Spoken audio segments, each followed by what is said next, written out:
السلام عليكم، يا رب تكونوا بخير. النهارده ان شاء الله وصفتنا سهله جدا مميزه قوي. بتبقى مطلوبه جدا مع اللحوم عامه كلها بانواعها، اذا كانت مشوي محمر مشمر. بجد الوصفه دي انا بحبها قوي ومميزه بالنسبه لي. يلا بينا النهارده هنعمل رز بالكلاوي بتكات كده مميزه. هينقلها في حته تانية خالص، وكمان باسهل طريقه. يلا بينا على الطريقه والمكونات مع بعض. اول حاجه بجيب البوق بتاعتي وابدا ان انا انزل بالماده الدهنيه. انا بحب دايما، واللي متابعني يعرف ان انا بحب الزبده مع زيت الذره. ما بحبش الاكل يكون تقيل، فبحب ده يكون مع ده على طول. ليه بحب اضيف الزبده؟ بتدي طعم حلو، او سمنه بلدي بتدي طعم حلو كده وتست حلو. وفي نفس الوقت مش بحب يكون الاكل كله بزبده عشان ما يكونش برضو تقيل. فبحب يكون النص والنص، ده دايما انا يعني ماشيه بيه في كل اكلي، والحمد لله مميز جدا. هنزل بعد كده بيكون عندي بصله مبشوره.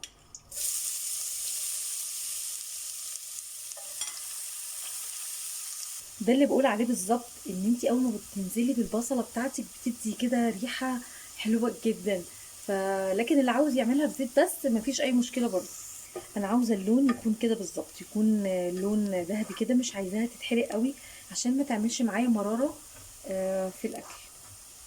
وبعد كده عندي فصين من الثوم، هنزل بيهم كده واديهم تشويحه برضو بسيطه. مش قادره اقول لكم الرز ده مميز ازاي وطعمه حلو قوي. وبيمشي مع اي اكل بصراحه، مشوي محمر دواجن يعني، لحوم بيضه لحوم حمراء، بيبقى جميل جدا. بكون مجهزه عندي قوانص، وعندي كبد ومقطعها قطع صغيره. هنزل اول حاجه بالقوانص. انا عايزاها تبدا ان هي تتشوح كويس عشان هي جامده شويه. اهم حاجة كمان ان احنا نوطي النار عشان تبدأ ان هي تستوي اكتر. خلاص هنا بقت جاهزة جدا، لو باينة في الكاميرا. هبدأ بقى انزل بالكبد، وطبعا هعلي النار تاني مفيش مشكلة، بس الكبد اصلا ما بتاخدش سوا كتير.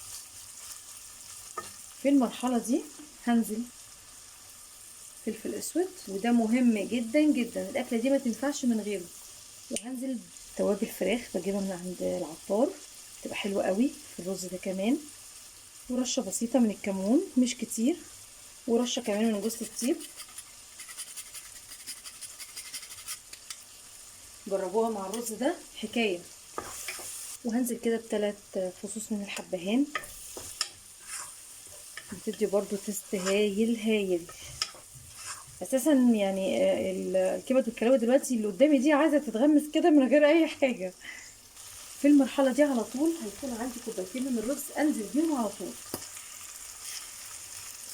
طبعا الرز بتاعي بيكون مغسول، وابدا بقى اديله تقليبه حلوه كده.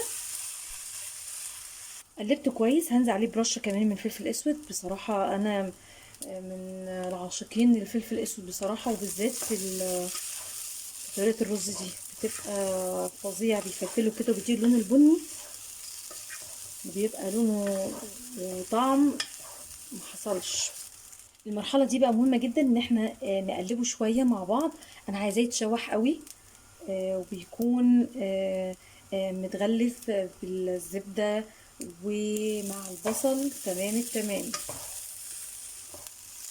التكة دي بقى مهمة جدا، نسقيه بقى بشوربة، ويا سلام بقى على الشوربة وجمالها. وهنا بقى سأسكت قليلا. الشوربة بقى مع اللي احنا عملناه ده كله، اي شوربة عندك، شوربة فراخ شوربة حمام شوربة بط، بتبقى مميزة وهايلة جدا. انا دايما بكون عندي لو هعمل حاجة مشوي او حاجة، بروح مفرزة اي شوية شوربة كده معايا، مش بحب ارميها، بتبقى هايلة قوي في الوصفة دي. طبعا الملح كنت هنساه، بس ما تعملوش زي كده. يفضل الملح ننزل بيه قبل الشوربة بتاعتنا، بس طبعا ما نكترش قوي لو هتعمليه في شوربة، عشان خاطر الشوربة برضو تبقى مملحة. فما يكونش الملح كتير. حسيت ان هو عايز شويه لسه، في الشوربه بتاعتي كانت خلصت، زودت بربع كوبايه بالظبط من الميه، وابدا بقى يعني اوطي عليه على طول. نشوفه بعد السوا. يلا بقى نشوف الرز بتاعنا. بصوا الجمال، بصوا عامل ازاي، مفلفل ومظبوط اخر 30 حاجة. يلا بقى نغرفه مع بعض.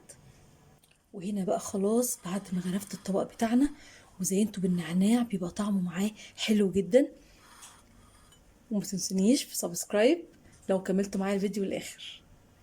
ويا رب اكون قدرت افيدكم، وجربوها وبجد مش هتندموا. والسلام عليكم.